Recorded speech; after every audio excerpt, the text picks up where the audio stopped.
Hello guys, जैसे कि आप लोग की बहुत सारी क्वेरीज थी कि आईटी की आईटेक कोर्स क्या है, उसका सब्जेक्ट कॉम्बिनेशन क्या है, उसका कोर्स सिलेक्शन क्या है। तो अब हम आपकी सारी क्वेरीज और डाउट्स को क्लियर करेंगे। हमारे साथ आईटेक के दो स्टूडेंट्स हैं। Hi guys, I'm a student of BSc B.Ed ITP Math second sem. Hello guys, my name is Priyanshi Patle. I am a student of ITP. तो अब हमारे दोस्त यहाँ पे बताएंगे कि वो किस एंट्रेंस एग्जाम के थ्रू आए और उनका कोर्स सिलेक्शन क्या था। So guys, हमने NCT एग्जाम से एडमिशन लिया है जो NTA कंडक्ट कराती है। ITEP का फुल फॉर्म है इंटीग्रेटेड टीचर एजुकेशन प्रोग्राम, जो सेकेंडरी लेवल का है। अगर गाइज आप लोगों को NCT के थ्रू सागर यूनिवर्सिटी में एडमिशन लेना है तो इस पेपर में आपको सब्जेक्ट पहले से सिलेक्टेड होंगे। आपको सिर्फ डोमेन सब्जेक्ट सिलेक्ट करना होगा जो आपके इंटरमीडिएट 11th और 12th के जो सब्जेक्ट होते हैं इसके हिसाब से रहता है। अगर आप लोगों का 11th और 12th में मैथ्स है तो आप BA भी कर सकते हैं और BCom B.Ed में भी आप लोग एडमिशन ले सकते हैं। और BSc B.Ed तो आप लोगों के लिए ऑप्शन खुला ही है। सो गाइज, मैं आपको यहाँ पे कट ऑफ रेंज बता दूँ, क्योंकि एग्जाम पहली बार हुई थी इंडिया पे, तो इसकी कट ऑफ थोड़ी कम गई थी यहाँ पे।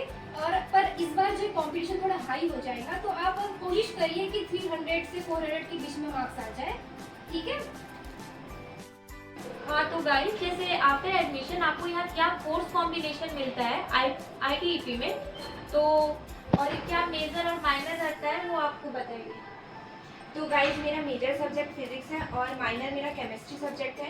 अगर आईटेक कोर्स में आपको मेजर और माइनर, अगर आपको मास्टर्स करना है, PG करना है, तो आपको ये मेजर सब्जेक्ट से करने के ऑप्शन दिए जाते हैं।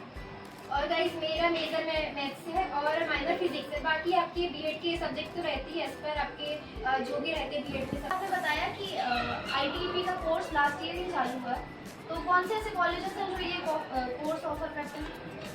सो गाइज ITEP RIs में NIT, IIT, स्टेट यूनिवर्सिटीज और सेंट्रल यूनिवर्सिटीज जहाँ पे इंटीग्रेटेड बीएड चल रहे हैं, वहाँ पे ITEP खुले गए हैं।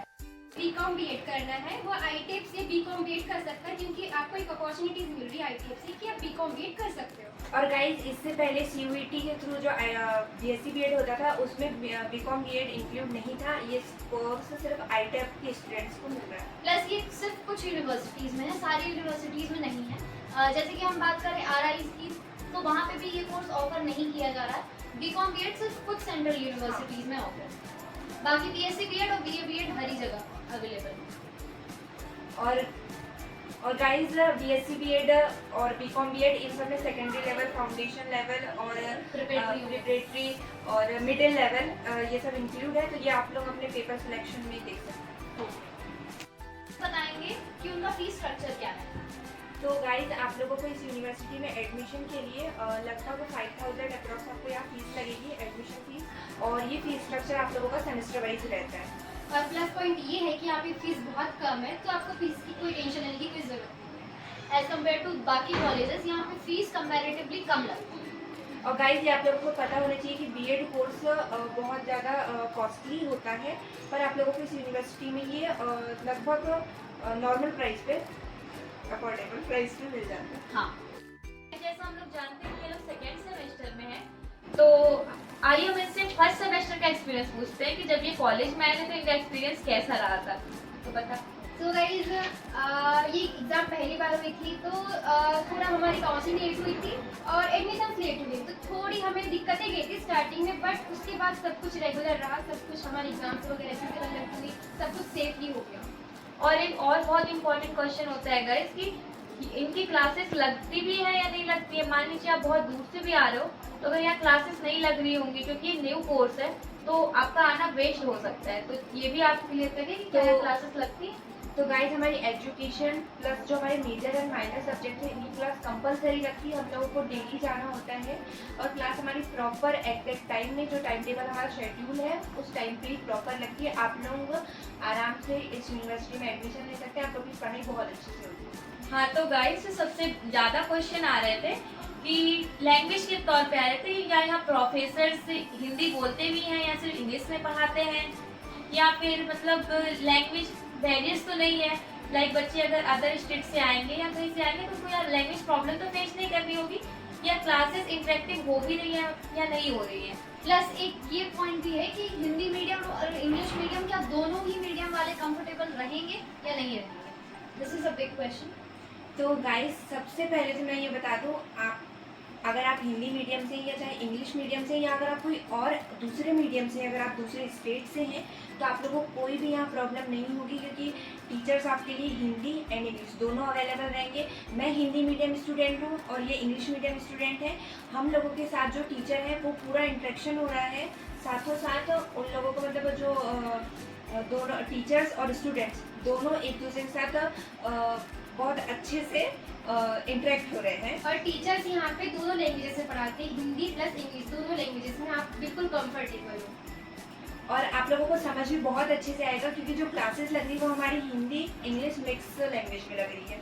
आप लोगों को लैंग्वेज के लिए परेशान होने की कोई भी जरूरत नहीं है। तो मतलब हम इन शॉर्ट ये समझ सकते हैं कि बाइलिंगुअल क्लासेस हैं, बिल्कुल आप किसी भी लैंग्वेज से रहो, यू विल बी कंफर्टेबल। और अगर गाइस अगर आप दूसरे स्टेट से हैं, उड़ीसा, बिहार और भी बंगाल अदर स्टेट से हैं, तो आप लोगों को यहाँ आने के बाद आप लोगों को कोई ऐसी प्रॉब्लम फेस नहीं करना पड़ेगा, खास करके लैंग्वेज के कारण तो बिल्कुल भी नहीं। टीचर बहुत ज़्यादा फ्रेंडली हैं, आपको हिंदी इंग्लिश बहुत अच्छे से आपको उनके साथ कम्युनिकेट आप कर सकते हैं। हाँ। और एक और क्वेश्चन है गाइस, जैसे कि अब जो हिंदी मीडियम वाले बच्चे तो मोस्टली मतलब उनको प्रॉब्लम आती है लाइक लिखने में, लाइक अगर उनको शिफ्ट कर दिया जाए एकदम से इंग्लिश मीडियम में तो उनको नोट्स नहीं प्रोवाइड हो सकते, काफ़ी सारा जो मटेरियल है वो इंग्लिश में रहता है, हिंदी वाले उतनी चीज़ें एक्सेस नहीं कर पाते। तो इसके तो गाइस ये सबसे बहुत अच्छी बात है कि यहाँ डॉक्टर हरि सिंह गौर यूनिवर्सिटी में आपको हिंदी मीडियम इंग्लिश मीडियम दोनों अवेलेबल है। आपका चाहे मेजर माइनर सब्जेक्ट हो या आपके एजुकेशन के सब्जेक्ट हो, आप एजुकेशन भी आप अपना हिंदी मीडियम में दे सकते हैं और मेजर माइनर सब्जेक्ट भी, क्योंकि मैं खुद एक हिंदी मीडियम स्टूडेंट हूँ, इसीलिए मैंने अपना फर्स्ट सेम पूरा हिंदी मीडियम में ही दिया है।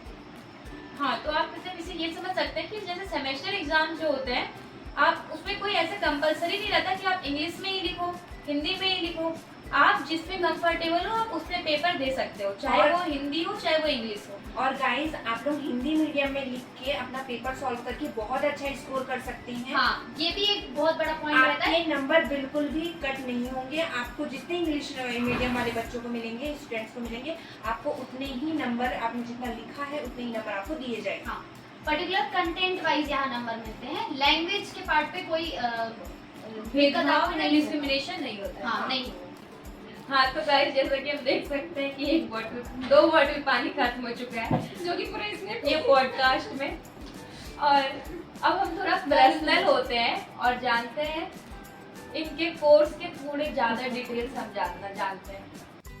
एजुकेशन में आप लोग के सब्जेक्ट रहते हैं, जैसे लैंग्वेज रहेगा एक आपकी स्किल्स को बढ़ाने के लिए एक सब्जेक्ट दे देते हैं, जैसे आर्ट एजुकेशन टाइप्स, और एक रहता है इंडिया के बारे में, एजुकेशन का मतलब क्या रोल रहता है टीचर सोसाइटी में, टीचर्स के पर्सपेक्टिव के इससे, और एक रहता है इंडिया के नॉलेज के बारे में, आपको इंडिया का नॉलेज कैसे लेना है, गेन कैसे करना है, इस टाइप से आपके सब्जेक्ट्स रहते हैं एजुकेशन में। एजुकेशन में सब्जेक्ट आप लोगों की जो मतलब पुरानी हिस्ट्री में एजुकेशन सिस्टम हमारा कैसा था, इंडिया का एजुकेशन सिस्टम, इस हिसाब से बताते हैं। और लैंग्वेज के बारे में नॉर्मल लैंग्वेज की जो भी मतलब इंफॉर्मेशन रहती है वो बताया जाता है। और आर्ट एजुकेशन में आपके मतलब स्किल्स को डेवलपमेंट करने की, जैसे पेंटिंग्स हो गई, म्यूज़िक, डांस, इस टाइप से रहता है। और अंडरस्टैंडिंग इंडिया में आपको नॉर्मल इंडिया के बारे में नॉलेज के मतलब इकोनॉमिक सिस्टम कैसा था उसका, और जो भी मतलब और भी बहुत सारी ओवरऑल आपकी ऑलराउंड डेवलपमेंट पे फोकस किया जाता है। और मेजर माइनर सब्जेक्ट की बात किया जाए तो क्लासेस रेगुलर रहती है, ऐसे कोई दिक्कत की बात नहीं है। और गाइस एजुकेशन में आप लोगों को बहुत मज़ा आने वाला है, क्योंकि ये बहुत क्योंकि आपका सब्जेक्ट वही है, एजुकेशन ही आपका मेन फोकस रहेगा। हाँ, एजुकेशन को लेके चलना है। आप लोगों की इस यूनिवर्सिटी में फन भी मिलने वाला है, आप लोग एंजॉय भी बहुत ज़्यादा करेंगे, और खास करके एजुकेशन डिपार्टमेंट बहुत ज़्यादा। के लिए इतना ही। यदि इससे रिलेटेड आपको कुछ और क्वेरी है तो आप कमेंट बॉक्स पे कमेंट कर सकते हैं, ताकि हम इससे भी और अच्छी इंफॉर्मेटिव वीडियोस आपके लिए बना सकें। और गाइस बहुत गर्मी है, हम आपके लिए स्पेशली बैठ के वीडियो बना रहे हैं, मतलब खुली करके। हाँ, लेकिन ये है कि इस बार का सेटअप पहले से अच्छा है। थोड़ा ज़्यादा सा सपोर्ट कर दीजिए हमारी प्लीज गाइस, पूरी दया। और अगर आप लोगों को कोई भी इंफॉर्मेटिव वीडियो और चाहिए तो प्लीज कमेंट सेक्शन में बताइए, हम लोग और लेके आएंगे। Please guys follow and subscribe and like share comment Aditi's channel. Thank you हाँ भाई, गाइस, बाय गाइस।